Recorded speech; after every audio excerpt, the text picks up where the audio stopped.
Hi hello families. രാവിലെ ഇങ്ങനെ ഓരോന്ന് ആലോചിച്ച് ഭയങ്കരമായിട്ട് ചിലരെ മിസ് ചെയ്ത് ഇങ്ങനെ ഇരിക്കുമ്പോഴാണ് വിചാരിച്ചത് എന്നാ മാമിയെ പോയി ഒന്ന് കാണാം, ആ മിസ്സിനൊക്കെ കുറച്ച് റിലീഫ് വരുമല്ലോ. അങ്ങനെ മാമിയെ കാണാനായി പോയപ്പം ഒരു ബേക്കറിൽ കയറി കുറച്ച് സ്നാക്സ് ഒക്കെ വാങ്ങി. അതിനിടയിൽ കൂടെ ചിലപ്പോൾ എന്നെയും നന്നായിട്ടൊന്ന് അത് തന്നെ. പിന്നെ ഞങ്ങൾ അവിടെ എത്തിയപ്പോൾ എൻ്റെ മാമൻ എവിടെയോ സൂക്ഷിച്ചു വരുന്ന മിഠായി എടുത്ത് ഞങ്ങൾക്ക് മൂന്ന് പേർക്ക് തന്നു. ഇതൊക്കെയുള്ള ഒരു സന്തോഷം. ആ ഒരു മിഠായിൽ അവരുടെ സ്നേഹം മുഴുവനുണ്ട്. എനിക്ക് ഭയങ്കര ഇഷ്ടം. ഞാൻ ഒരുപാട് മിസ് ചെയ്യുന്നവരെയൊക്കെ. കാര്യം ഞാൻ എൻ്റെ ചൈൽഡ്ഹുഡ് മൊത്തം ഇവിടെയായിരുന്നു. എൻ്റെ ചെറുപ്പകാലം എല്ലാം ഇവിടെയായിരുന്നു. ഞങ്ങളെ കണ്ടപ്പോഴേക്കും മാമൻ തോട്ടിയായിട്ട് ഇറങ്ങിയത് ചക്ക ഇടാനായിട്ട് കേട്ടോ. അങ്ങനെ ഇവിടുത്തെ പ്രകൃതി ഭംഗിയൊക്കെ ആസ്വദിച്ചുകൊണ്ട് ഇങ്ങനെ ഇരിക്കും. ഇത് മാമൻ്റെയും മറ്റേത് കസിൻ്റെയും വീടാണ് കേട്ടോ. അങ്ങനെ നോക്കിയിരിക്കുമ്പോൾ അയ്യോ മാമ പോവല്ലേ, ഞാനും വരുന്നു ചക്ക ഇടാനെന്നും പറഞ്ഞ് പുറകെ ഓടി ചെല്ലുകയാണ്. എൻ്റെ പുറകെ കേതപ്പനുണ്ട് കാശപ്പനുണ്ട്. ഞങ്ങൾ അപ്പുറത്തയ്യത്തേക്ക് പോവാണ്. അയ്യോ ഈ പച്ച പെയിന്റ് കൊണ്ട് ആരും പേടിക്കണ്ട കേട്ടോ. ഇത് ഞങ്ങളുടെ വീടല്ല, ഇത് അടുത്തൊരു വീട്. ഈ പെയിന്റ് കണ്ട് ഞങ്ങളും ഒന്നും ഞെട്ടി. ഇത് ഇത്രയും കടുത്ത പെയിന്റ് ഇട്ടേക്കുന്നത്. അങ്ങനെ ഞങ്ങളുടെ ചക്ക ദാ വീണു. മാമ ചക്ക വിളഞ്ഞോ ചോദിക്കും മുമ്പേ ചക്ക താഴെ എത്തി. ദാണ്ടെ കാശപ്പൻ എടുത്തുകൊണ്ട് പോവുകയും ചെയ്യുന്നുണ്ട്. ഇതെല്ലാം കണ്ട് കേതപ്പൻ ഇവിടെ ചിന്തിച്ചിരിക്കുക, എന്താണ് ഇവർ ചെയ്യുന്നത്.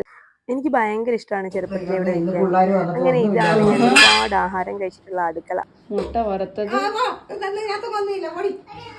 മാമിയുടെ പരിഭവമാണ് കേട്ടോ.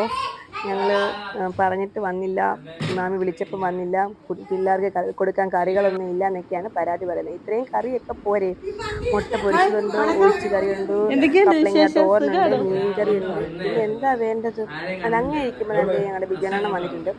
കണ്ണി കണ്ട് കഴിഞ്ഞാൽ ഞങ്ങൾ രണ്ടും ഭയങ്കര ഇരിക്കാം. കേതപ്പനും കാശപ്പനായിട്ട് ഭയങ്കര കമ്മിയുണ്ട്. കാശപ്പന് ഭയങ്കര കമ്പനിയും കേതപ്പന് ഇത്തിരി പേടിയാണ് കേട്ടോ. കേതപ്പൻ്റെ നോട്ടം കണ്ടുകൊണ്ടാണ് ഇവരൊക്കെയാണ് ഞാൻ എൻ്റെ ചെറുപ്പത്തിൽ എന്നെ ഒരുപാട് എടുത്തുകൊണ്ട് നടന്ന് ആൾക്കാർ.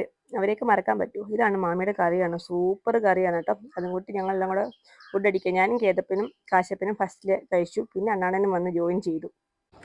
മാമയോട് കഴിക്കുന്ന വെച്ചപ്പോൾ കഴിക്കുന്നില്ല എന്ന് പറഞ്ഞു. അങ്ങനെ പെട്ടെന്ന് എല്ലാവരും കഴിച്ചിട്ട് മാമി എപ്പോഴേക്കും മാമിയും മാമനും കൂടി ചക്കയുടെ പണി തുടങ്ങിയിട്ടുണ്ട് കേട്ടോ. മാമിക്ക് വയ്യെങ്കിലും ഇതെന്തെങ്കിലുമൊക്കെ നമുക്ക് ചെയ്ത് തന്നില്ലേ മാമിക്ക് ഒരു സമാധാനമില്ല. ഇത് ഉപ്പേരി പറക്കാനാ മണി ഇങ്ങനെ ഉണക്കി വെച്ചിട്ട് നമ്മളിത് കുടുക്കണം, അതൊക്കെ കുതിരും. ഡൗട്ട് എല്ലാം മാമി ക്ലിയർ ചെയ്ത് കൊടുക്കാൻ കേട്ടോ.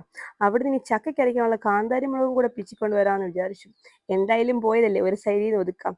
ഇനി അധിക നേരം അവിടെ നിൽക്കണ്ടെന്ന് വിചാരിച്ച് നിൽക്കുകയാണ്. കാര്യം ഇനി അവിടെ നിന്ന് കഴിഞ്ഞാൽ അവിടുത്തെ അടുപ്പ് കല്ലുകൂടി ഞാൻ കൊണ്ടുപോകുന്ന കാശിക്കൊരു സംശയം. കേതപ്പം കളിയുന്ന പണിയുണ്ട്. ഒരു ചോക്ലേറ്റ് മെൽറ്റാക്കി ഫുള്ള് ആക്കിയിട്ടുണ്ട് ദേഹത്തെല്ലാം. ഞങ്ങൾ പോകുന്നത് നോക്കിയിരിക്കാട്ട് ഇവിടെ എല്ലാവരും. അപ്പോൾ കേതപ്പനോട് 2 ചക്കക്കുരു കൊടുന്നു. ബാമ്മ ഇതും കൂടെ കൊണ്ടുപോകാന്ന് പറയുന്നത് എൻ്റെ മോൻ തന്നെ. അപ്പോൾ ടാറ്റ, ഓക്കെ, ബൈ ബൈ.